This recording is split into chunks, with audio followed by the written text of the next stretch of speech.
O meu papel é só ajudar vocês mesmo.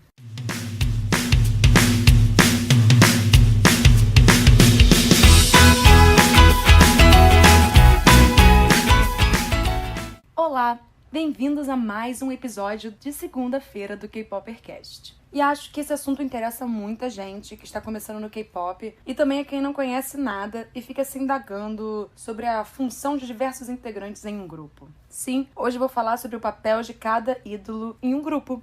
Esse episódio já começa sendo um pouco polêmica, com alguns comentários que eu vou fazer, eu acho que é pertinente a esse episódio, então peço desculpas, mas é algo de opinião pessoal e que eu sempre pensei mesmo. No K-pop, as agências, que um dia vão ganhar um episódio só pra elas, pode ficar tranquilo, e escolhem montar um grupo e com isso a quantidade de integrantes que ele vai ter e quais funções que eles vão desempenhar. Apesar de eu gostar de grupos com poucos e muitos integrantes, pra mim isso é irrelevante na hora de aceitar um grupo em minha vida. O que eu busco é conexão, talento e afins.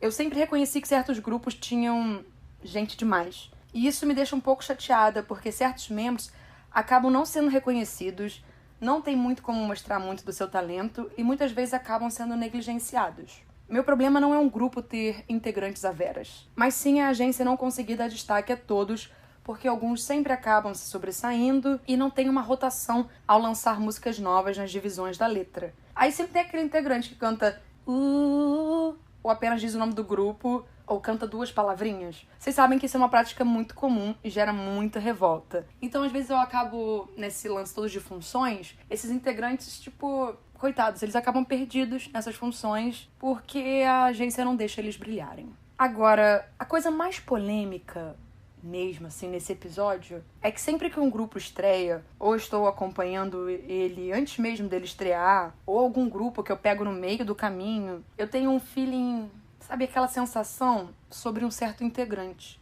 Eu cismo que um integrante vai ser o primeiro a pular do barco e sair do grupo. Isso não acontece com todos os grupos, veja bem. Mas nos que eu tenho essa sensação, eu fico atenta. Porque às vezes eu tô certa sobre o integrante, às vezes eu tô errada, e às vezes nada acontece.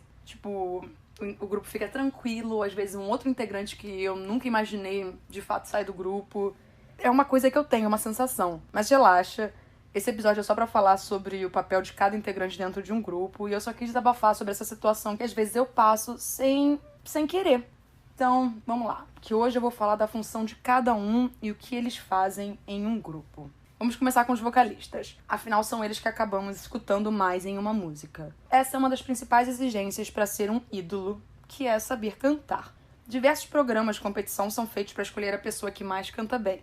Também tem de competição de dança, também tem competição de rap e tudo mais. Mas existem muitos focados nisso do vocal. Mas dentre os vocalistas, existem os vocalistas principais, os vocalistas guias e os vocalistas de apoio. Os vocalistas principais, eles são conhecidos por possuir uma técnica vocal superior à dos outros integrantes. Eles tendem a ter uma voz mais bonita e um alcance para notas altas ou baixas mais potente que os demais. Esses membros, eles costumam ter mais destaque em uma música, mas nem sempre ter uma qualidade vocal é tudo, sabe? Alguns vocalistas principais são escolhidos por terem vozes únicas, com os tons que conseguiam alcançar. Outros conseguem elevar a música a um outro nível sem que você note, porque eles ajudam a construir a base inteira da canção. E existem outros que parece que não contribuem tanto ao grupo por ter uma voz similar à de outros integrantes. Mas aí vai da construção de cada grupo pela agência. Às vezes eles não querem que exista um vocalista principal que chame muita atenção. Tudo vai depender. Já os vocalistas guias, eles são os melhores cantores depois do vocalista principal. E se você for comparar, eu não concordo com esse tipo de coisa, mas vocalmente falando, e nesse caso é questão só de talento mesmo, alguns vocalistas guias tendem até ser superiores a vocalistas principais de outros grupos.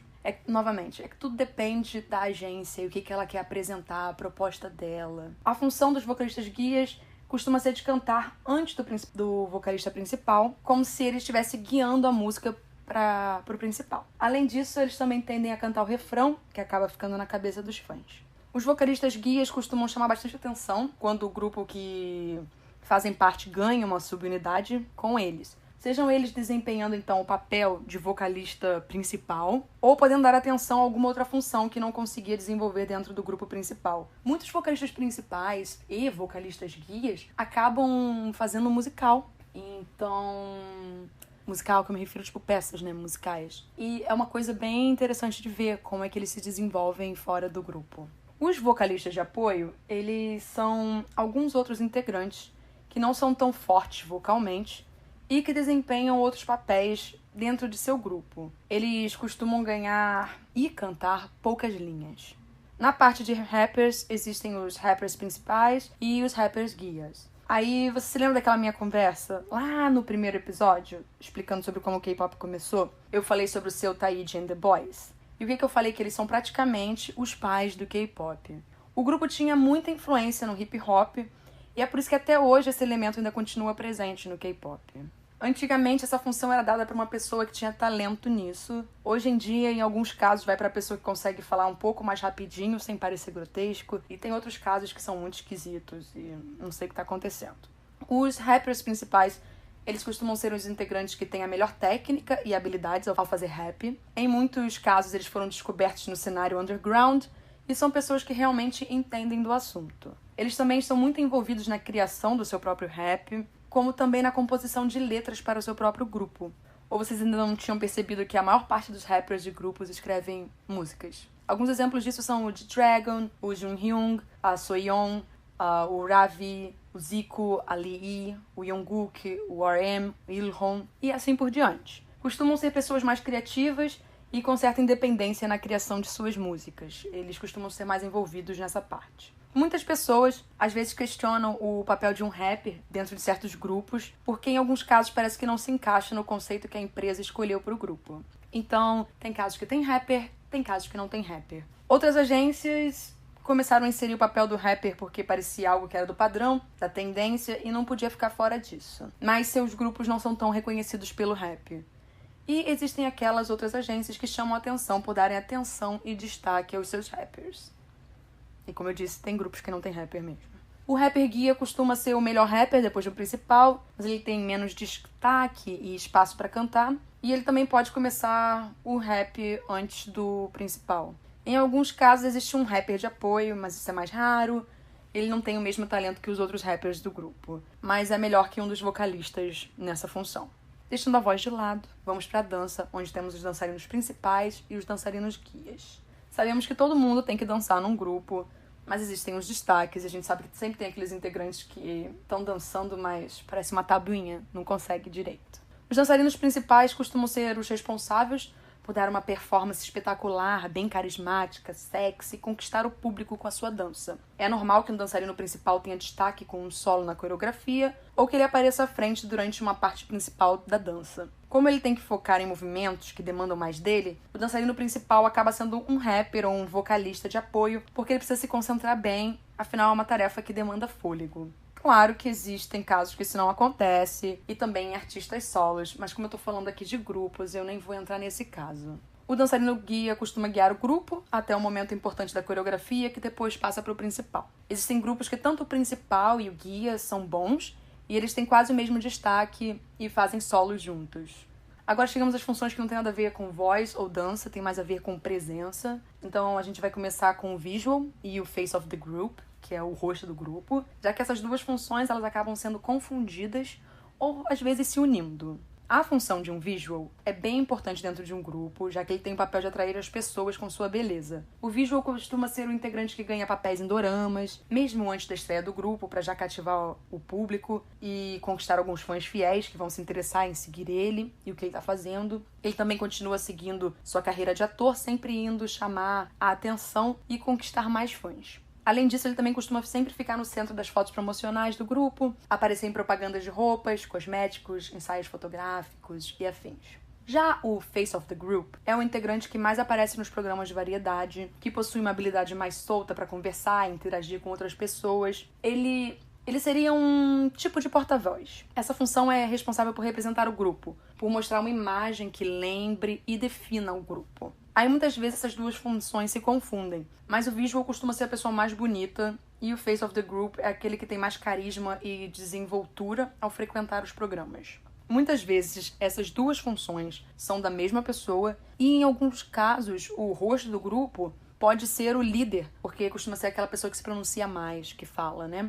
Nisso a gente cai na função dos líderes. Os líderes antigamente costumavam ser escolhidos por um único detalhe: ser o integrante mais velho do grupo. O que acabava dando ruim em alguns casos, porque eles não eram tão maduros, eles não sabiam lidar com certas coisas e eram inconsequentes. Essa função acabou sofrendo uma mudança e hoje em dia é dada para o integrante que tem um perfil de liderança melhor. Afinal, é esperado que o líder seja maduro, carismático, consiga lidar com crises de forma positiva e que ele harmonize o convívio entre os integrantes. Existem alguns grupos que não possuem líderes e os integrantes costumam resolver tudo juntos.